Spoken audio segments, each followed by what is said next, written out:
forgot to wash my hands after tanning, didn't I? Like, what is this? What is this? What is this? Hey guys, welcome back. So in today's video, we're going to be testing out the brand new liquid chrome highlighter from Barry M. This one is in the shade Beam Me Up. I just picked it up. I got back from town around about 10 minutes ago, and I actually met a few of you guys in Superdrug. So if you're watching, then shout out to Jada, Naomi, Em, and Lily. I hope I got all of your names right.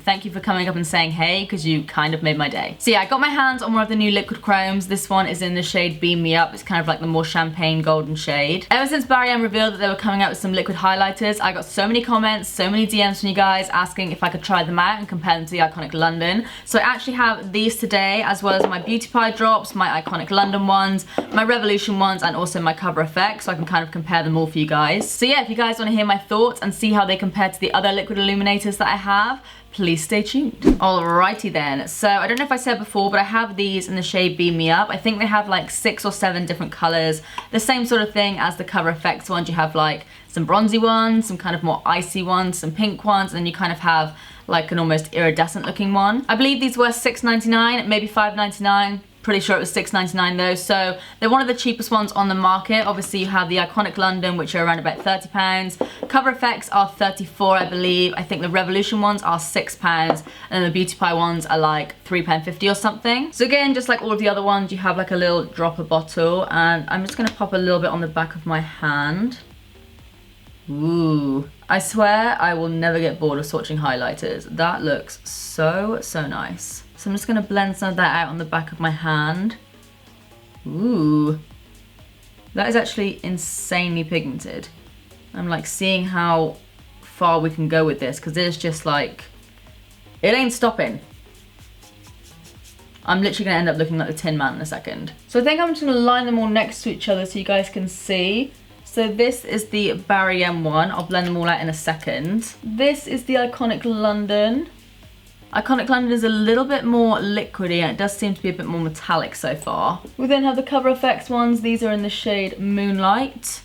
These are very similar to the Iconic London ones. I then have the Revolution ones in the shade Starlight, which is a little bit more pinky toned. And then I have the Beauty Pie ones, which are in the shade Illuminati. Okay, let's blend these bad boys out. Look at it. I'm literally like shaking my bingo wings on camera now, but I don't even care, because look how nice that looks. So I've got to say, the formula does seem a little bit different. The Barry M ones do seem a little bit thicker, but as you can see, they're still very metallic. These 4, apart from obviously differing in color, they're all pretty similar in terms of formula. Like if I swipe my finger over the top, they're a little bit more thin. The Barry M one does just seem a little bit more sticky almost, but that could be good if you're using it as a base for other highlighters. You can see they all blend out quite nicely as well. I'd say maybe the Barry M ones are a little bit more sheer, but again, obviously we're gonna see how they look on the face in a second. But overall, they all seem pretty damn similar so far. Right, now what do I do? Now I've got like this big swatch of highlighters on my arm. So for this review, I'm gonna do exactly the same thing that I did for the Revolution one. So I'm gonna wear the Barry M on one side and then try the Iconic London on the other side, and then kind of compare the two. So I'm just gonna go ahead and apply them like I would normally, and I'm just gonna dot them on the tops of my cheekbones. I'm then gonna take a damp beauty blender and just kind of pat them in. Ah! They don't seem to be blending out as easy as the other ones do, I think because they are a little bit thicker. But on the skin, ooh, once you blend them out, that actually looks kind of different to the Iconic London ones. Takes a little bit of effort to blend out, but actually on the skin, that actually almost looks more like a powder highlighter than the Iconic London ones. The Iconic London ones and all the other ones, they look like super metallic. Let's add a little bit more. Maybe I'll work it in like smaller sections so it doesn't dry out as quick.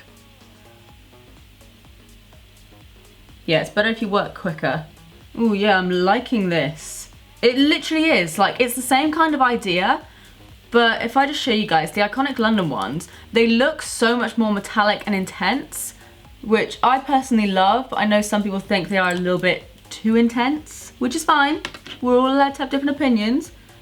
When you blend these out, these just kind of stay as metallic as when you swatch them. I don't know if you guys can tell the difference, but the Barry M ones almost seem to have more of like a glow to the skin, whereas the Iconic London ones do have more of like a chrome finish. I definitely think I prefer applying the Iconic London ones just because they don't dry as quickly, I guess because the formula's a little bit thinner, but I'm not sure.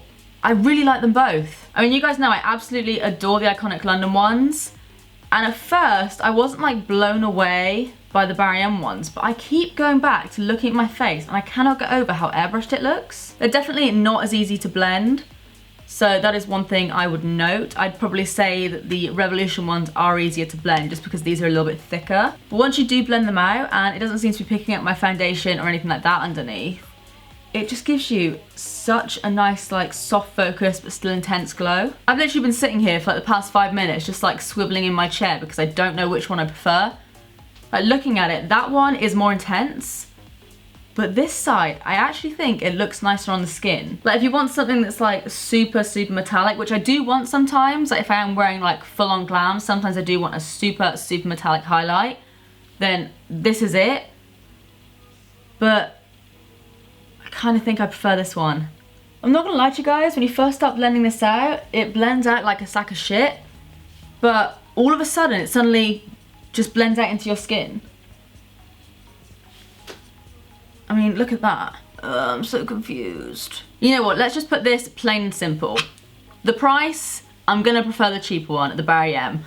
The formula, I like applying this more, but I think I like how this one looks on the skin more. The color, there's not too much in it, and obviously they do different colors and stuff like that, but I haven't seen anything like this from Iconic London, so I've got to say I do prefer the color selection. If we quickly take the Iconic London drops out of consideration because they are so much more expensive and go for like the drugstore alternative, which is the Revolution ones. The Revolution ones are cheaper. You get 18ml, this one you get 12ml. Similar colour selection to the Barry M, I think you get 6 or 7 different colours. In terms of application, I'd probably prefer the Revolution ones just because they are so much easier to apply. They're a lot thinner, whereas this one takes a bit more effort. But I think the finish of the Barry M ones are completely different to the Iconic London. Obviously still the same kind of idea, still very, very similar. So if you guys did want to try them out, then there really isn't that much in it. But if I'm being really picky, I would say that the Barry M ones give more of like a natural glow, whereas all the other ones I've tried give more of like a metallic glow. So, hope that helps. Probably didn't. In all honesty, you guys, without confusing you or myself too much, because right now my brain is all over the place, there really isn't that much in it. I mean, there's like slight differences to all of them, but there's gonna be because they are obviously different products. But I think if you guys do want to pick something up from the drugstore that's like readily available, then the Barry M ones or the Revolution ones are your best bet. But I do still really like the OGs. Before I finish up this video, I'm gonna quickly apply a powder highlighter over the top to see how this sits. This could be a make or break situation.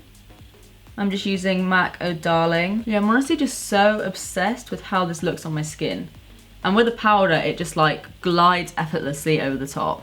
And then we'll do the same for the Iconic London. Yeah, I've gotta say, I'm sorry Iconic London, you guys know I love you, but right now, how it's looking on my face, I'm kind of swaying towards the Barry M. Sorry. Okay guys, so those are my thoughts on the new liquid chrome highlighters from Barry M. I will put like a side-by-side comparison of the Barry M ones and the Iconic London drops.